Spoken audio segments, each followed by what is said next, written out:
रामायण में सभी राक्षसों का वध हुआ था, लेकिन सुपर्णखा का वध नहीं हुआ था। उसकी नाक और कान काटकर उसे छोड़ दिया गया था। वो कपड़े से अपने चेहरे को छुपा कर रहा करती थी। रावण के मर जाने के बाद वो अपने पति के साथ शुक्राचार्य के पास गई और जंगल में उनके आश्रम में रहने लगी। राक्षसों का वंश खत्म ना हो, इसीलिए शुक्राचार्य ने शिव जी की आराधना की। शिव जी ने अपना स्वरूप शिवलिंग शुक्राचार्य को देकर कहा कि जिस दिन कोई वैष्णव इस पर गंगा जल चढ़ा देगा, उस दिन राक्षसों का नाश हो जाएगा।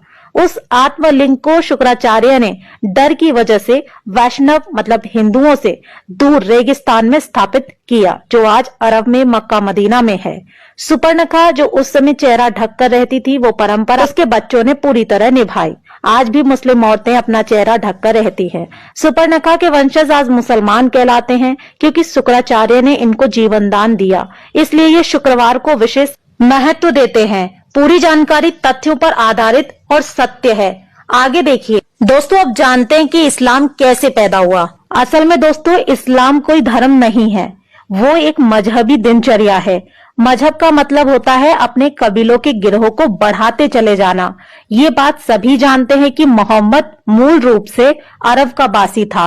अरब देशों में सिर्फ रेगिस्तान ही पाए जाते हैं, वहां जंगल नहीं है, पेड़ भी नहीं है, इसलिए वहां मरने के बाद जलाने के लिए लकड़ी ना होने के कारण जमीन में दफन कर दिया जाता है। रेगिस्तान में हरियाली नहीं होती, ऐसे में रेगिस्तान में हरा चटक रंग देखकर इंसान चला आता है, जो कि सूचक का काम करता है। अरब देशों में लोग रेगिस्तान में तेज धूप में सफर किया करते थे, इसीलिए वहां के लोग सिर को ढकने के लिए टोपी पहनने लगे, जिससे कि लोग बीमार ना पड़े।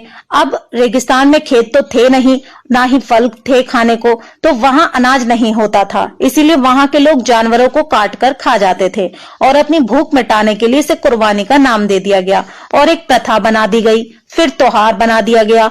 रेगिस्तान में पानी की बहुत कमी रहती थी, इसीलिए लिंग यानी मूत्र मार्ग साफ करने में पानी बर्बाद ना हो जाए, इसीलिए वहां के लोग यानी इस मजहब के लोग अपना खतना करने लगे।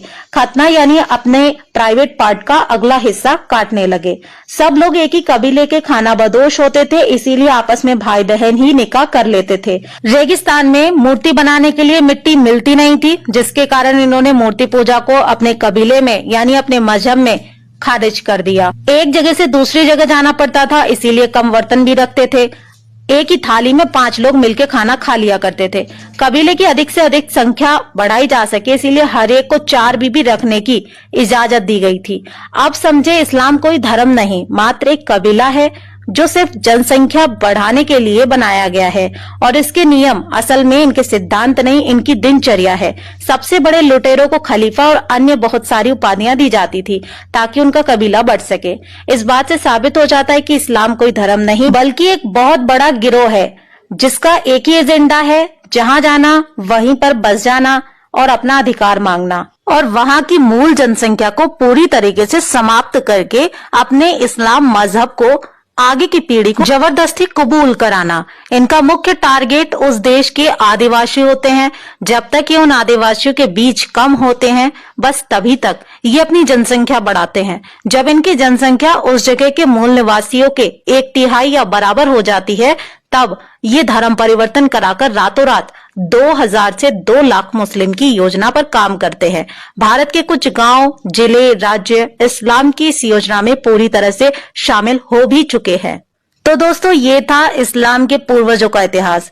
इनके पूर्वज कौन थे? इनके पूर्वज ही राक्षस थे। इसीलिए दोस्तों, मुसलमानों से देवताओं और धर्म वाली उम्मीद करना बिल्कुल बेकार है। डाउनलोड मौज।